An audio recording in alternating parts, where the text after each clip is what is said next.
Gimana Bang? Ya, sebetulnya sih saya sudah menduga hal ini bakal terjadi, walaupun sebetulnya bukan kapasitas saya untuk mengomentari, tapi karena ini sifatnya infotainment, saya pikir ya tidak melanggar etika juga saya mengomentari hal tersebut.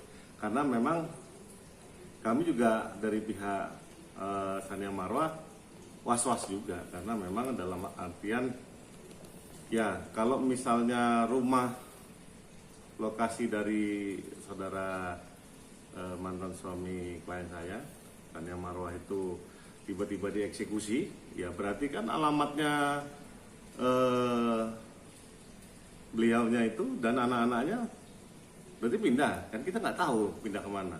Itu yang pertama. Yang kedua, kami juga akan melakukan eksekusi dari harta Gonogini yang kami menanggap.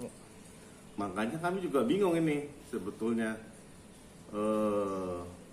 apakah berita ini benar. Tapi kita sudah bisa konfirmasi tadi kan dari pihak PN, memang betul ada upaya untuk eksekusi dari perkara beliau itu yang tahun 2015 itu kan, soal sengketa kepemilikan tanah dari rumah tersebut.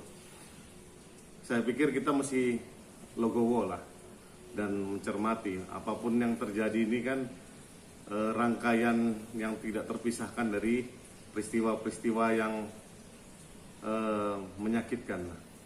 Mungkin kalau kita melihat sebagai seorang muslim, kita ya melihat ini ya sebagai cobaan dan ya sedikit besar sangat-sangat mempengaruhi dari jalan hidup beberapa makhluk manusia yang di dalam perkara ini. Ya tidak juga dari mantan suami klien saya atau klien saya maupun anak-anaknya.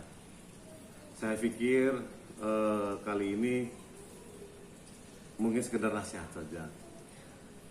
Sudahlah, cukupkanlah bahwa memang mungkin ini akhirnya dari cerita yang kurang mengenakan.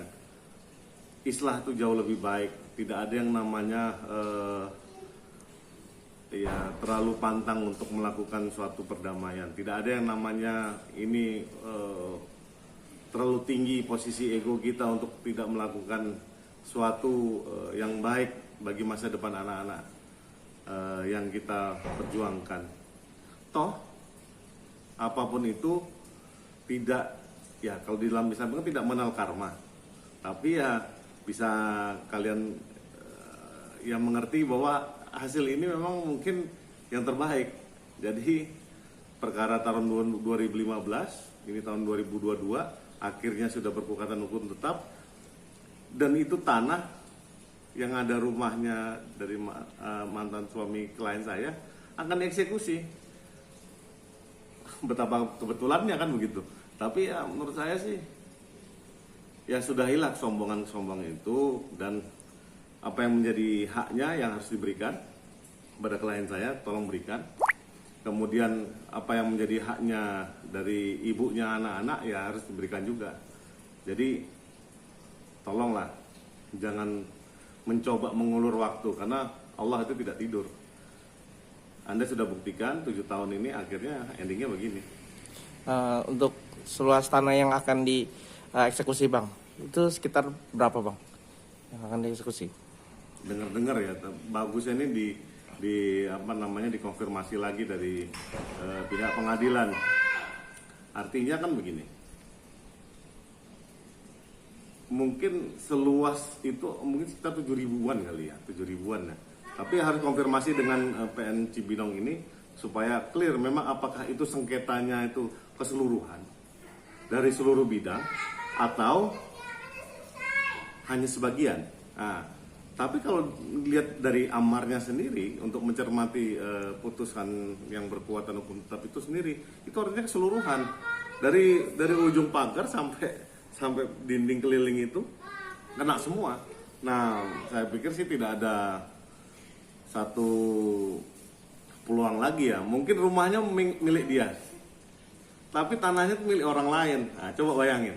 Jadi ini tanahnya punya orang lain, tapi di atasnya ada rumah dia. Saya pingin dengar komentarnya dia dan pengacaranya dia itu apa gitu loh. Mau ngelak apa lagi?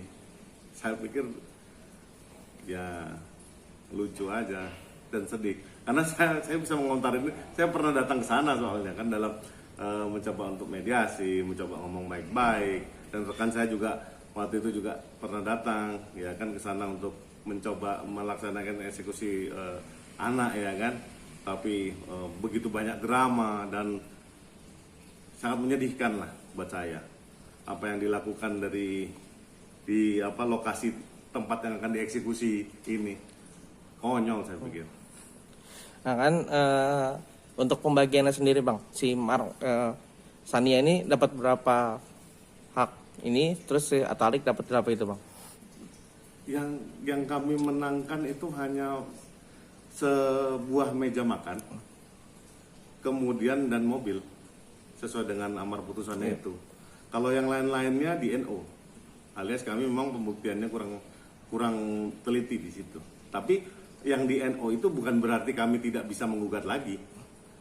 Tapi waktu itu klien saya bersikap bahwa sudahlah, kalau memang tidak ingin diberikan oleh mantan suaminya, dia merelakan. Karena memang kita nggak bisa maksa orang untuk bersikap legowo ya, atau berbesar hati atau menjadi laki-laki. Tapi ya yang kita bisa lakukan hanya menghimbau. Karena secara hukum faktanya amar putusannya hanya dapat 2 itu. Karena memang satu dan lain hal kekurangan dari pihak kami akui bahwa memang kami kurang detail dalam membuktikan di Pengadilan Agama Cibinong. Memang kalau kasus harta gonong gini, yang seperti kami tahu, Pengadilan Agama sangat-sangat stigmatis. Artinya dia cari mudahnya. Artinya kalau misalnya runut bahwa ini asal muasal hartanya dari mana, kemudian bentuknya apa, terus harus dibagi 2, nggak bisa. Pengadilan Agama Indonesia ya, di seluruh Indonesia. Ini saya bocorin ke pemirsa sekalian. Nggak ada tuh yang namanya bisa dibagi 2 tuh nggak bisa. Artinya mesti utuh. Kalau ada rumahnya. Nah, kalau ini uangnya, artinya barangnya 1 biji. Jadi nggak bisa. Oh ini dulu dindingnya dari si ini rumahnya bagian ini, nggak bisa. Harus detail. Makanya kami menyadari itu dan kami juga tunduk pada hasil putusan. Kami juga mengakui bahwa kami mungkin mengambil posisi yang salah. Kami pikir ini adalah pengadilan yang punya standar yang sama dengan pengadilan negeri, yang kami berpikir bisa membuktikan dengan metodologi yang sama di pengadilan negeri, tapi bukan. Ini pengadilan agama. Itu yang harus kita cermati. Oke. Maksudnya berarti untuk tanahnya ini berarti sekian persen untuk jatuhnya ke Sania emang?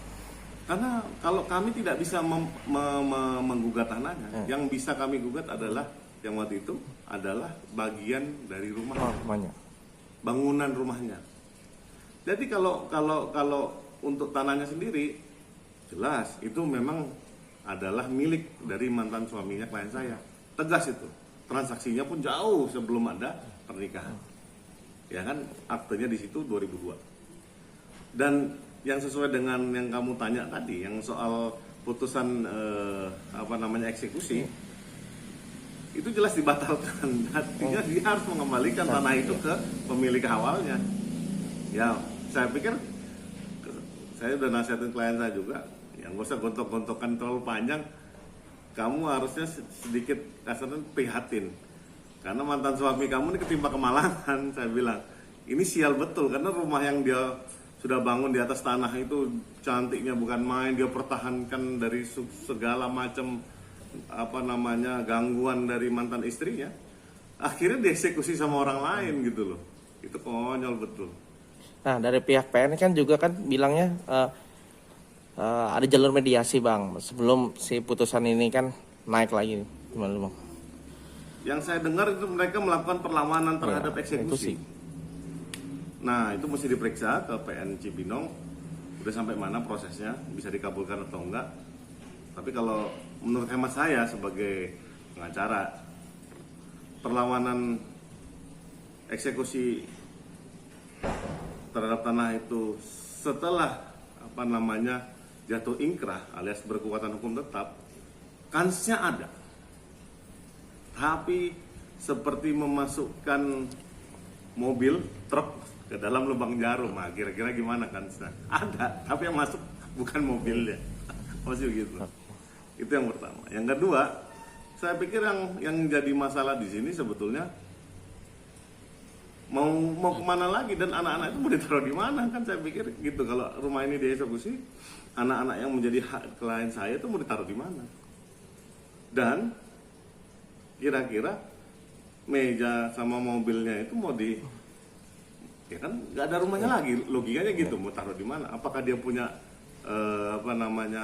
rumah lain? Saya nggak tahu. Tapi saya menghimbau ya, mudah-mudahan sebelum ini dieksekusi ya tolong hak klien saya dikasihin aja, nggak usah banyak drama lagi lah.